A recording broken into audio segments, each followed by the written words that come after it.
What if the person who needs help most is the one who refuses to see it? What if every attempt to help pushes them further away? Welcome back to Bipolar Talks, my friends.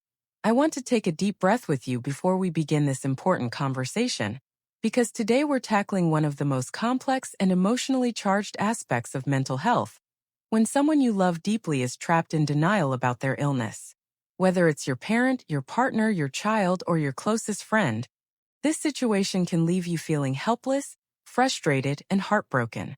But here's what I need you to hear right now. There is hope. Real, tangible hope. I know this because I've lived through both sides of this experience.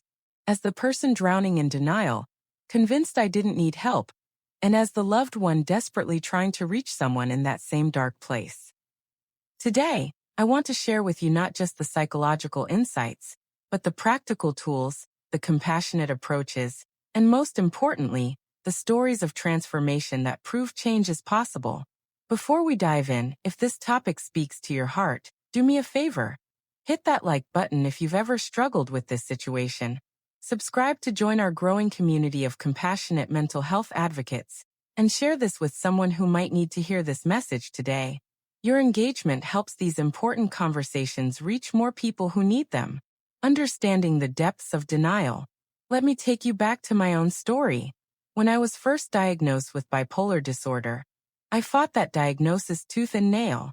During manic phases, I was convinced my elevated mood and endless energy were just my true personality, finally shining through. In depressive episodes, I believed my suffering was just who I was fundamentally meant to be. The idea that these extremes were symptoms of an illness? Unthinkable. This is what true denial looks like in mental illness. It's not simply being stubborn, it's often 1. A protective mechanism. The brain's way of shielding itself from the terrifying reality of being mentally ill in a world that still stigmatizes these conditions. 2. Symptom of the illness itself.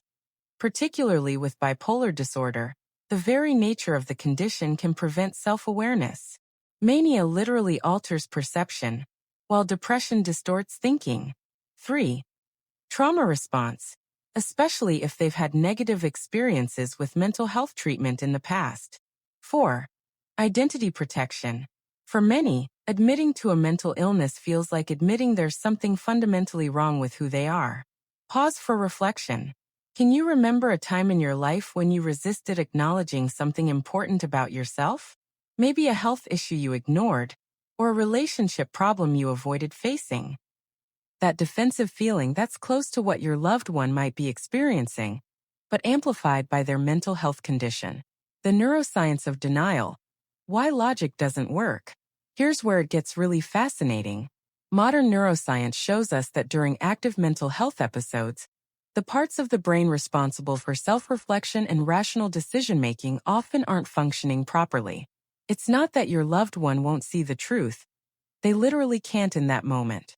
For bipolar disorder specifically, in mania, the prefrontal cortex, the brain's rational decision-maker, goes offline while the reward centers go into overdrive. This creates that euphoric, invincible feeling that makes treatment seem unnecessary.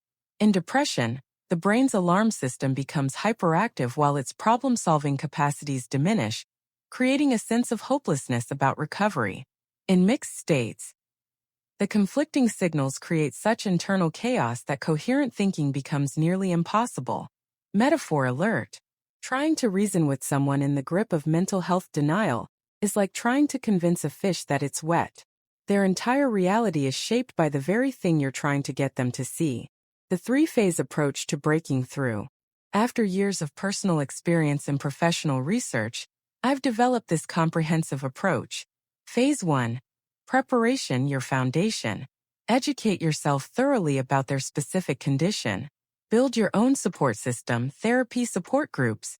Develop careful observation skills to track patterns and triggers.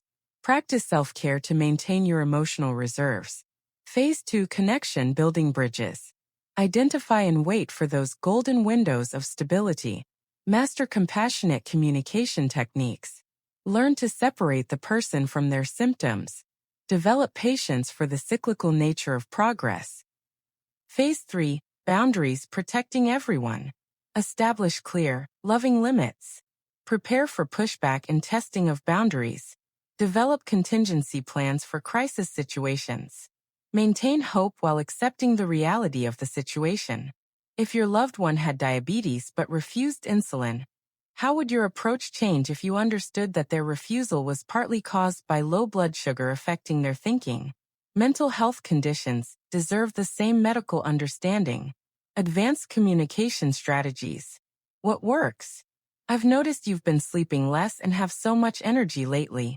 How are you feeling about that? I love you too much to watch you keep struggling alone with this.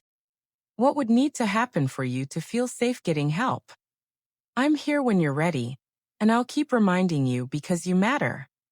What backfires? You're obviously manic right now. Too confrontational. Everyone thinks you need help. Feels like ganging up. Just take your meds. Oversimplifies a complex issue. You're ruining my life. Adds guilt to an already hard situation. Pro tip. Sometimes nonverbal communication works best. A caring touch, sitting together in silence, or doing a shared activity can sometimes create openings that words can't. When intervention becomes necessary, there comes a point when safety must override autonomy. These red flags indicate immediate action is needed. 1. Suicidal ideation. Any talk or signs of suicide planning. 2. Psychosis. Loss of contact with reality, hallucinations, delusions. 3. Self-neglect. Not eating, drinking, or attending to basic needs. 4. Danger to others. Aggressive or violent behavior. In these cases, 1.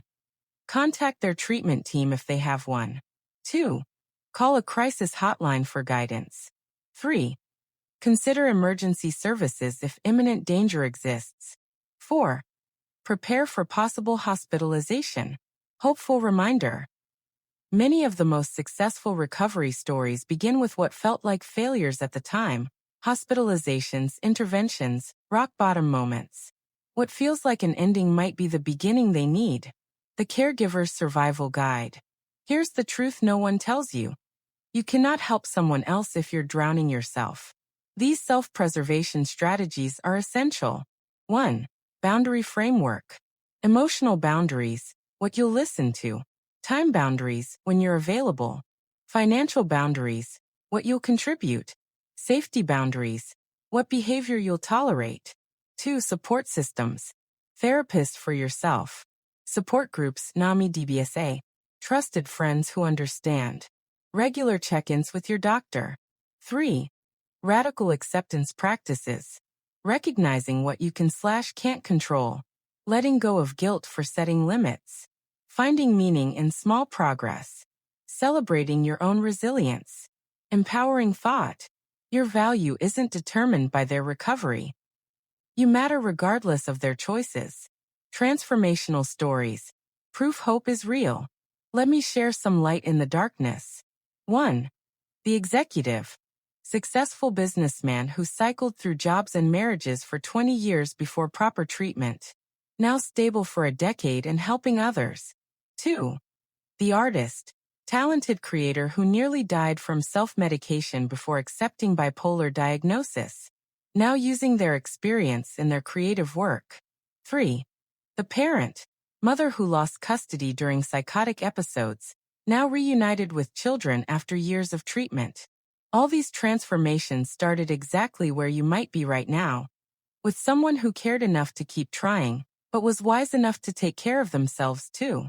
Final reflection. What's one small act of self-care you can do today? What's one compassionate approach you haven't tried yet with your loved one? If this conversation touched your heart, I'd love to hear your experiences in the comments. Your story has power. If you found this helpful, please like this video to help others find it. Subscribe to continue this important dialogue, and share with anyone who might need this message today. Disclaimer. This content is for informational purposes only, and is not a substitute for professional medical advice, diagnosis, or treatment. Always seek the advice of your physician or qualified mental health provider with any questions you may have regarding a medical condition. Remember, dear one, However impossible this feels right now, however dark the night seems, morning always comes. Keep showing up. Keep believing. And most importantly, keep honoring your own light, even as you try to help others find theirs.